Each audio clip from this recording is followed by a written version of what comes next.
Hello, Medium Mindfulness listeners. My name is Karen Reese, and I'm known as the Psychic Medium to the Stars. Today I'm here with my co-host, Alexa Zappia, who is the founder and director of the brand Rocks of Unity. Hello, hello. Are we going to have fun today or what? Yes, love. Always something new to gain, something new to learn. Always. It can be kind of dangerous, too. Anyways, I often get asked by my clients, or even in the media interviews, how would I like to live and get the most out of life? And, well, to me, I would like to change the social connotation of what it means to be normal. Clearly, I'm not, but that's a whole nother thing. And really, what is normal? But anyways, I've been grappling with this my entire life, and frankly, I don't think I'm alone, especially with this podcast. You know, I want listeners to feel inspired, invigorated, and empowered, and that there is no normal. You know, life takes us not where we want to be, but where we need to be. What are your thoughts? I so believe in that. That's like my life mantra. I so believe in that. Well, you and I have so much in common, not to mention a past life, but that's a whole nother thing. Love it. Just saying. But anyways, people often ask, a little bit more about, what it is about my job. And I tell people I view my job to connect with loved ones on the other side as an honor and as a privilege. And at the same time, I want my clients to feel comfortable knowing me as yet just as another individual, just like them, only with, a different type of talent, I guess I would say.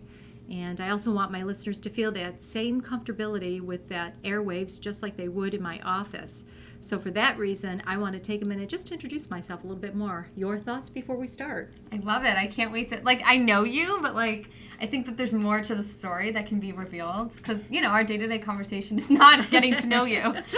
Well, definitely our day-to-day conversation also includes neither one of us cook. Right, that's so true. We do believe in the 4 food groups, 10, can take out frozen, reservation, whatever. 100%.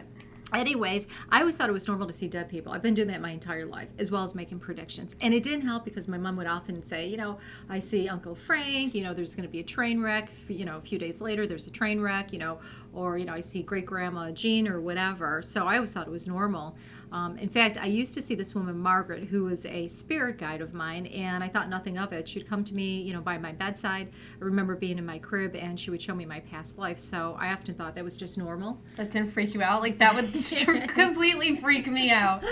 Who are you, and why do you know about my life? Well, she was actually a very nice lady, so I guess it probably didn't bother me. And, back in the day, it could be anybody, I have to say, it wasn't until the age of 7 that I had a recurring dream day in, day out. I'd be on my way to school, I'd have this vision, I'd wake up in the middle of the night of my father dying. I never said anything, and that went on for about 4 weeks, and then about 3 days before Thanksgiving, my father suddenly dropped dead unexpectedly. And I'll tell you, that was a real shock. 100%. Unbelievable. And it was at that time that my grandmother was in town, who's very spiritual and very psychic. Again, this gift tends to run on my mom's side of the family. My brother's this way and a few other people in the family. And I remember seeing my Grandma Zora and at the same time explaining to her, my visions that I had had. And thank God for her wise psychicness, I guess, because she told me at that point in time it was just God's way of preparing you. So going forward, as I would see other things, whether they were death or predictions about things, I just often thought of psychic impressions as God's way of preparing you. Had no control over it. It's a good way of viewing it, though. I like it. That you're always, someone is always watching you and you're always protected instead of having something to be, fearful of. I guess I was on TV, maybe spiritual TV, Maybe that'll be down the road, too. Right, I love it. I was taking at an early age, Another funny thing, speaking of TV, I knew at a very young age I was going to be on national TV before I was going to be on local TV, and I knew it would relate to this type of work, despite the fact that I've worked as a stockbroker, I have a degree in business, thought about being a plastic surgeon. People don't know that either. I love it. So you actually saw yourself on TV? Yes, probably about the age of 8. I just knew That's amazing. Yeah, I remember seeing myself. I'm like, one day, I'm going to be on national TV. Maybe I could be on Oprah Winfrey because I really liked her. Oh my God, I love Oprah. Oh, totally. The big O, yes. She brings a lot. She's queen. Totally. She's a queen. And she came from humble beginnings, and look at what a success she made of herself. Exactly. So, what you decide to focus on is what you can, what you believe you achieve. Mm-hmm. Oh, ask, believe, receive, my mantra. And conceive. True. Of course, not kids, but cats. But that's a whole other thing. In your case, yes. Yeah. I'm the mother of children. Well, for children, like many others out there. 6 of them. Yeah, so, it's just kind of interesting how, the universe will take you where you need to go. Because at one point I actually thought that I would always be, in business, and I thought, well, when I'm an old lady, I would do this full time, but as we well see, the universe will push you and push you and push you where you need to go. The river, as they say, the river will flow where you need to go. 100%. I think that, honestly, the way I view life is that we're all on a dot every single day. And what we experience is just getting us on another dot, but we just have to believe that we're on a dot that's connected to something else. I love that metaphor. You're brilliant. Thank you. You are brilliant. Beautiful and brilliant. Thank you. You should tell us a little bit about your story. Yeah, so I grew up in, again, like you said, not stereotypical, but like who defines that? Not a stereotypical household. My parents got divorced when I was 3, and my brother was 18 months. So you were babies. I was so young. Yeah, I was so young. So I was raised from then until now at age 23 by my mom, and have no relationship at all. My father was abusive, so I had no relationship with him at all. And to me, that was normal. To someone else, maybe not, but like who defines normal? And then, so my mom really instilled in us the importance of finding positivity in life's most negative of moments. So a lot of times people ask me, like, how are you so positive? Like, why are you so smiley? But I just respond, that's just because how I was raised. And so my mom is one of the major points for that. But in 2009, I was very close with this woman. Her name is Susan, and she was training me for my bat mitzvah. And she was supposed to be there for my bat mitzvah in August. And she ended up being able to take her vacation and go on vacation in February. And we were extreme, like when you're like close with someone, but you don't know why, but you're just like close with someone, you just like hit it off. She was one of those people. So she was supposed to be there for my bat mitzvah, and coming back to Buffalo in February, her plane crashed into a house and she died. And so for me at age 12, that was just a moment where I was like, okay, what do I do? It was the first death that I ever experienced. I really didn't know where to move forward from here.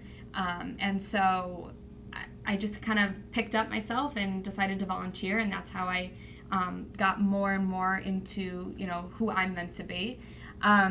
So I went into the teaching field, which I always thought I was, thought I would do. And since the age of 3, my mom was a teacher. My mom was my teacher in high school, believe it or not. So I always thought I wanted to be a teacher.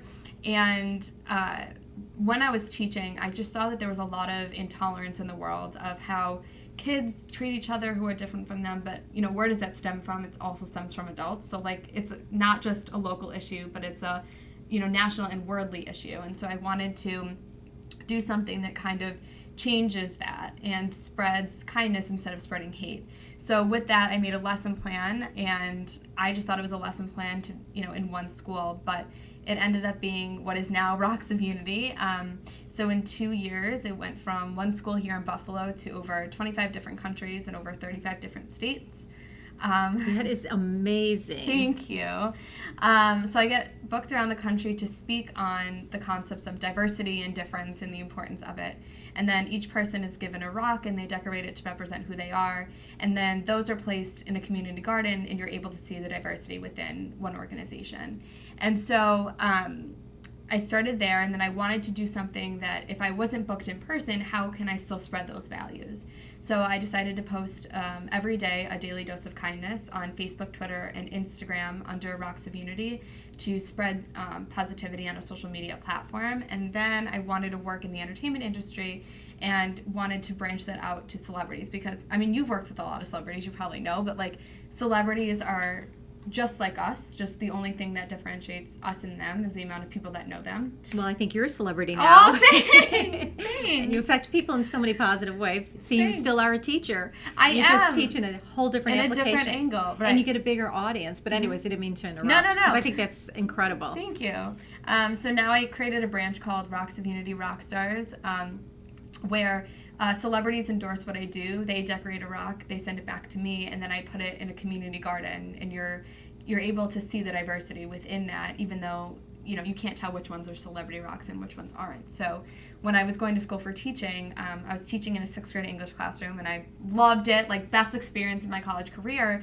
And my mentor teacher, her name is Carrie Walsh. Love her, love her, love her. She's like a Rochester mom to me. That name is such a good name for you. What? You just seem to attract a lot of Care Bears Carrie, around I know, you. right? Yeah, right. With that, like, same thing, right? Because you care. I So care, it makes right, sense, right. Yeah, exactly.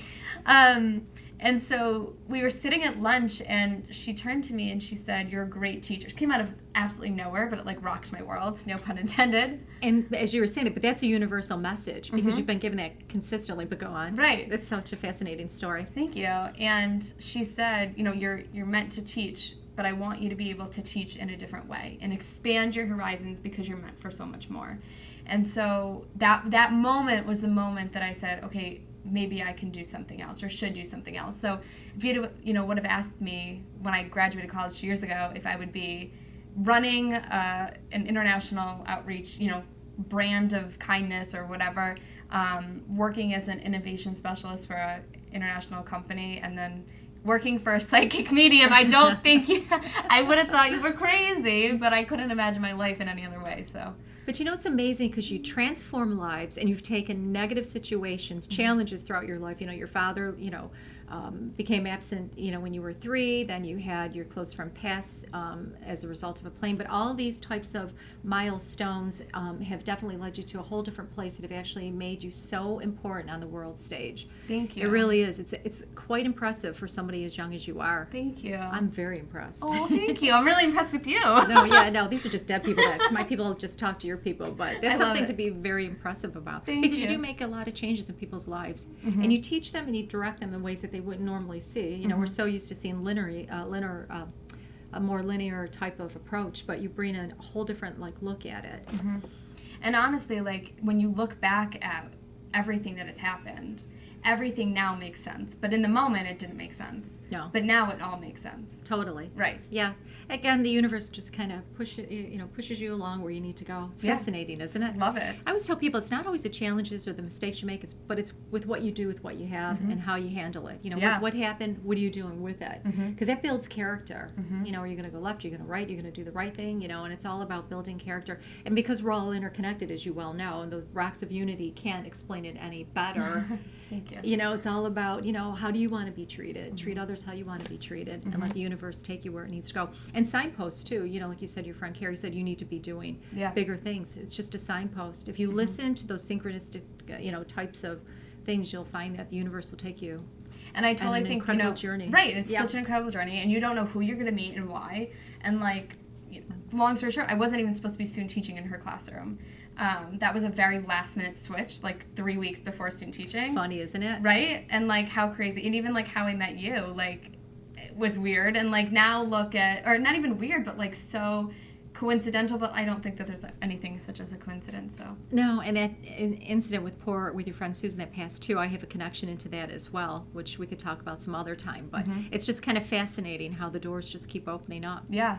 It's crazy. Yeah, God's got some good plans for you. I want to see what they are. Shopping for me. I know cooking for either one of us. I love it. But anyways, it's kind of funny, though, how we actually met and our commonalities. Why don't you tell the audience that? Because you're fun. Yep. Thanks.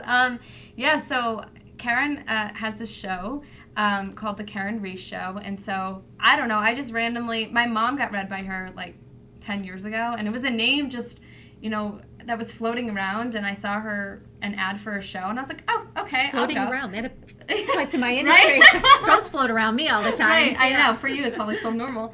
And I just happened to see that she has a show, so I was like, okay, I'll go with my friend. Didn't expect to get a reading at all. And I was the first person to get read. And the woman on the plane crash, Susan, came through. And she was the first person you read, and you just pointed to me. You're like, I need to talk to you. I'm like, oh, God. What are you going to say? You didn't cook. Right. Why do you need to talk to me? Oh, God, this could be bad. But it turned out to be so good. And then we just connected from there, and then there we go. The rest is history. The rest is history. Again, the universe, and they say like attracts like. Water seeks its own level. Oh, yeah. 100% agree. There's no boiling water in our pots or pans. Not in our pots. Not happening. We don't cook. Yeah, no. We believe in chefs, restaurants. Oh, yeah. 100%. 100%. I don't cook at all. Yeah, no, neither do I. Hot men in bikinis dancing in the kitchen will work for us. Perfect. Like that plan. Me and you both. Love it. I know we're going to be getting some callers. The lines are starting to light up. Should we take a look and see if we've got a couple callers? Or yeah, I think we do. I think we have someone, Carrie from Seattle. Another Carrie. Another Carrie. No such things as coincidences, we say. No such things as coincidences. No such things. Let's see what Carrie has to say since we can plug her in. Oh, looks like we got a bunch of calls. Let's see. That's what they're showing us. Hello, Carrie from Seattle. Hi, Carrie Hello. from Seattle. Great name. Another Care Bear. How are you? I'm good. I'm good. It's actually a nice day in Seattle this morning, so that's refreshing. Oh, it's a nice day in Buffalo, too. We'd like to hear that connection because, you know, pretty soon we'll be seeing some pretty cold weather. Oh, snow. I can't even. Thanks for Exactly. calling. Can you tell us a little bit about your backstory? Sure. So I am from New York, and I went to school in Delaware, University of Delaware. Then I graduated. I moved into Manhattan for 7 years, worked for a PR firm, and then I got a job opportunity in Miami. I lived there for 8 years, and now my husband's fellowship brought him to Seattle, so we're living here for the year, and that's what brought me to Seattle. Beautiful. I love it. Do you like Seattle? I do. I really, really do. It's so beautiful. The rain and the cold hasn't really begun yet. We just moved here 2 months ago, but so far the nature is incredible. It's really a pretty place. I always wanted to go. I mean, I haven't had the opportunity to come out yet, but I've always wanted to go. It seems like such an amazing place to be. Yeah, there's just so much nature. There's mountains, there's water, there's lakes, ocean, and it's like the most beautiful, lush city I've ever seen. So you definitely need to come. Yeah. I mean, you sound very yogic. I'm very into yoga. Do you guys do that in Seattle? Yeah, it's very big here. A lot of yoga, a lot of outdoors, a lot of hiking, nature. There's a lot of parks, like beautiful national parks here where they do yoga outdoors. And I am now pregnant, so there's a lot of prenatal classes, which is really fun. And yeah, it's real. Anything active and outdoors here is big. I love it. Namaste, Yogi. I love it. So, currently, I can't right now. Okay, so currently you're a highly successful lifestyle public relations director, but did you always know that this is what you wanted to do professionally? No, since my senior year of high school, I thought I wanted to be a psychologist. I took one course in high school and I was sold, so I immediately enrolled in that program at university.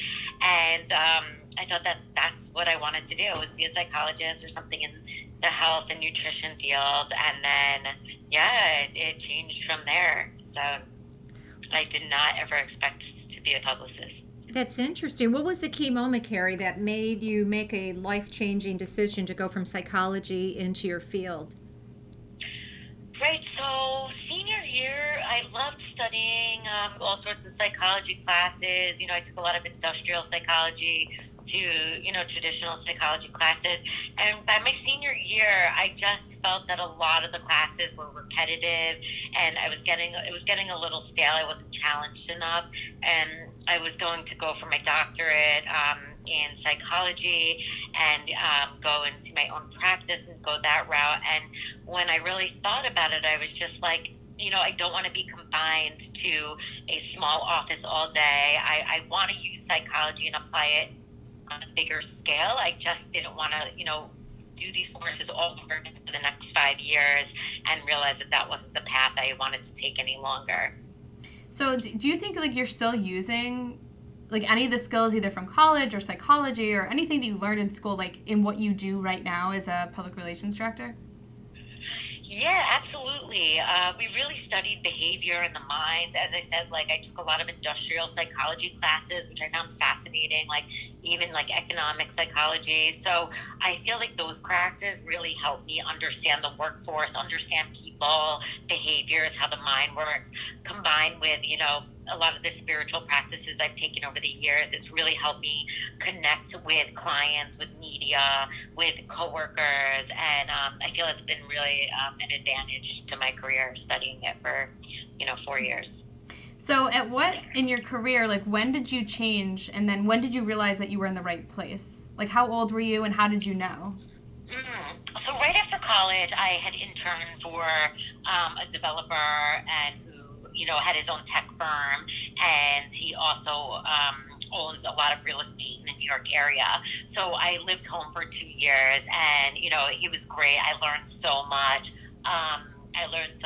And then I realized I wanted to move into the city. So I wanted to move into the city, and then I got an opportunity to interview with a publicist, and I never liked writing. That was like my least favorite part of school, and I never believed I could write well. I Go really thought figure. like this is, yeah. My cousin was like, no, you have to go into this firm. It was a top travel lifestyle firm in New York City, and I was coming in from the suburbs of Rockland County in New York, and I was like, no, this isn't going to be for me. And the VP of the company at the time was like, no, I could really see a lot of traits in your personality that you'd really shine. Why don't you just give it a chance to act like it's like a 3-month internship? And I'd been making like, really nice money at 21, 22 with this successful businessman in Rockland. But I knew it was time, with the push of my parents to get out of the house and move into the big city, that it was time to, take the next step and challenge myself. So I said, you know what, all right, I'll be an intern, take no pay for the next 3 months. If I hate it, I can always, change back to a different career path. And I did it, and that's when I knew, right, got hired in a matter of weeks, which was supposed to be a 3-month internship, that I was onto something, and I was just excelling so quickly thanks to my who really believed in me, and really the rest was history. I never looked back. Isn't it funny how the universe will push you along by the doors just opening up? Having said that, was there a person in your life who made you realize that your path was about to take a different turn and that you should pursue PR before you actually got to that point? Yeah, so it was that VP. Her name was Linda, and my boss Egwai at the time, who worked right under her. They just believed in me so much, and I felt that I was always like a B in every subject. I never had a true passion at this point. I really did love psychology. I loved nutrition, but it didn't calm me enough, and I didn't believe in myself enough at such a young age, at 22 years old, 23 maybe. And they believed in me so much, and they wanted to see me shine. They sat there with patients to train me how to edit, how to write amazing press releases, how to chat with media. So I really owe my whole success to Linda and Egwai for just believing in me and pushing me. And from that end, like, I just knew that I can do this, and that's what changed. Sometimes all you need is someone to say, like, I believe in you, and your whole world is rocked. In Yeah. a very good way, Like, Yeah. I just think Yeah. I think it's so great, because you can do what you think you need to do, but you don't know if it's actually on the right path, but all you need is that reassurance, and then it's just like, Right. it's kind of like a Yeah. faucet. Everything just, like, once you turn it on, like, everything just starts coming your way. I love it. Yeah, absolutely. And I think it's when you really find your passion. Like, I even did pretty well at that job right after college, in Rockland, but I just didn't feel the passion. It was so administrative, and this was such a challenge. So when I actually took the risk and, was sleeping on couches for the first 3 months, or traveling 50 minutes by bus every single morning at 5 a.m. to make it into Manhattan from my parents, when I did all those things and I pushed myself out of my comfort zone, and then I excelled, that's where, the passion and the success started. And I realized that, that this was right for me. For sure. I mean, I totally believe that, your passion defines your purpose, and I think you really touched on that. But did your mental place of, like, where you should be, or, that mental state ever get in the way of you being happy, both, professionally and personally? And, if so, how did you navigate that? No, honestly, I never got pressure from family growing up to excel, to get A's, straight A's. I put the pressure on myself, and it all came from me. Like, because I found something I just believed in, and I enjoyed, and I succeeded in so effortlessly. I just was like, career was number one in my 20s. Like, I never dreamed of the wedding. I never dreamed of babies at that point. I knew I wanted to be a career girl. I knew I wanted to succeed. So I just kept pushing myself. And I knew until, I found the one, or I was ready to go into the next chapter, that, I enjoyed my nights out, but I also stayed in the office late. I was the first one in. I put those, I set the bar high for myself without any shoulds, or I knew I could leave at 6 o'clock. I just chose to leave at like 8 or 9 so I can excel really quickly. Amazing, just by being, very intense, very focused, and very determined how you can achieve things.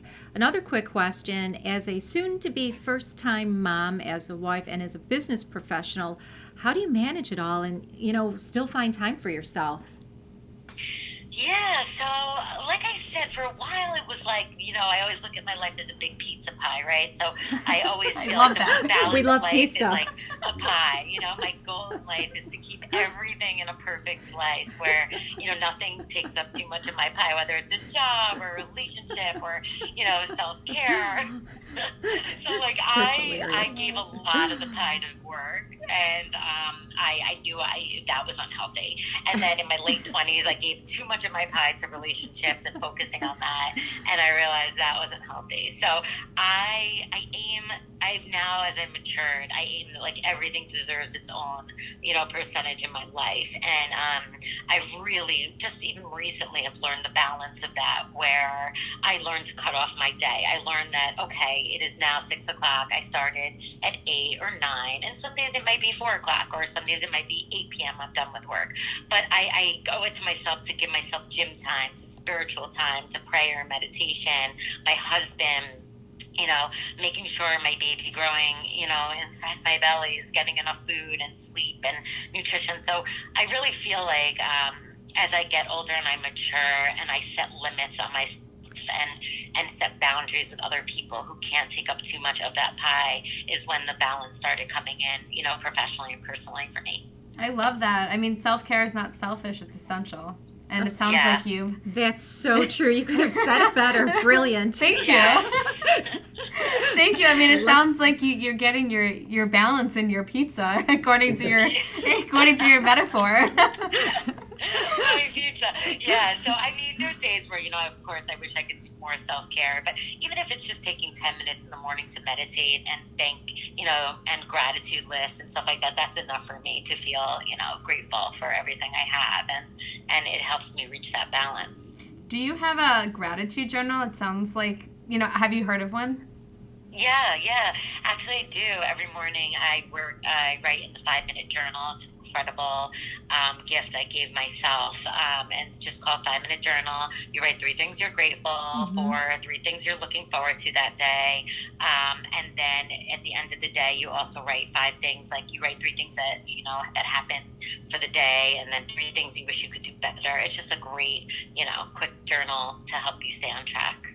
I love it. So, you talked about your passion, and, we talked about how your passion defines your purpose, but how do you view your purpose within the world? And then how do you want to use your platform to kind of elevate your purpose? Yeah, so like I said, I've become like even more spiritual over the past few years, and I have this, like, on the surface, on the outside, this glossy life given my industry, where I've been fortunate that I've been able to travel to some of the nicest destinations and resorts in the world.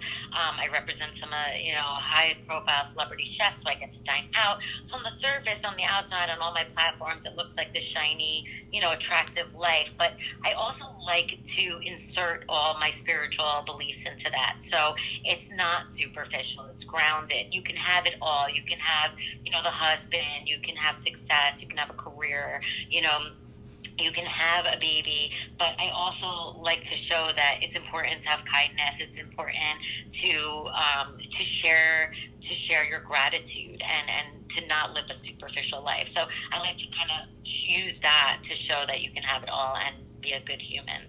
Well, that's so important beyond words can say. What advice personally and professionally would you like others to know through your platform? Personally and professionally, like, I guess just what I said, that you can have it all. Like, if you are kind and you live a good life and you're driven and, you know what you want and you're not going to settle, like, you can have it all. And, just to keep yourself in check, to keep others in check, and, to not let anything get to your head, whether it's success or your looks or your outfits. Like, do it all from a place of love, and that you're just trying to share a message, a good message, not to, to brag, not to, be conceited or anything like that. Make sure everything you do on your platforms and in your life is coming from an authentic place. And that's what I really try to share on my channels. Oh my God, I love that. I love that. I'm like love obsessed it. with this right now. Like I can't get enough of it. I see a new pizza in your future. I know, right? So like, you talked about looking back and, your advice that you want to give, but like what advice would you give to your younger self at the start of your career change? Like what did you need to hear? I would definitely give my younger self the advice that you are always enough. No matter what you do, you're just doing enough each day. The universe gives you enough light to survive the day. So if I, was putting all this pressure on myself till 10 or 11, or I was upset that the deadline didn't get met, it's okay. Like there's always tomorrow. And I would also say set boundaries very young, where I was more of a people pleaser. I wanted to, excel in everything I did. And that, just to be imperfectly perfect. It's okay, to not, be perfect. It's okay, like, to just trust you're enough and to let people know that you have boundaries and yourself. Let yourself know that it's okay to cut off your day at 5:01 p.m. and go to that gym class, go to have drinks with your friends, go to dinner, laugh, like self-care, go take up a hobby, a book club. So to give yourself that space and the allowance that, you're doing just fine and you're enough. That's so key to so many people's lives. They don't give themselves permissions just to, move and do what they need to do. Everybody's always under the gun. I got to tell you too, Carrie, there's going to be, psychically, I see some great changes ahead of you with your career, just as an FYI. So that's so funny. I just told Brian this morning, I was like, oh, by the way, I'm like working with my jewelry designer on Push Present. He's like, but I just got you a beautiful bracelet. And I was like, oh, I saw a bracelet. Yeah. What? I kept getting a bracelet connection in jewelry. Yeah, your father. He said a bracelet. I was going to interrupt our conversation, but we were talking about, our subject today. But yeah, your dad knows all about it. Loves it. He says you're beautiful. My God. That's so funny. And I was like, oh, but you just got me this like dinky bracelet. And he's like, that's so mean. Wait till you tell your husband your father says he knows about the dinky bracelet. Oh my God, he was so upset. He's like, but I bought you this beautiful bracelet. I was like, your father's laughing, Carrie. Oh, he's right behind me right now. Yeah. Oh, that makes me so happy. Isn't that hilarious? Oh. And it's a good thing. Anything you say, I trust. That's great to hear. And there's probably bigger pizza pies and pepperonis on and all of the above, just letting you know. Anyways. It's amazing.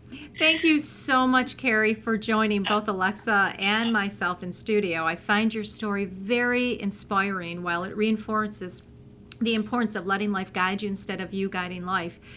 So on that note, that does it for us. We will be back next week with more inspiring interviews as we unite, empower, and inspire while changing the connotation of what it means to be normal. Make sure you subscribe and download the Medium Mindfulness Podcast. Thank you all. Thank you. Thank you. Have a beautiful day.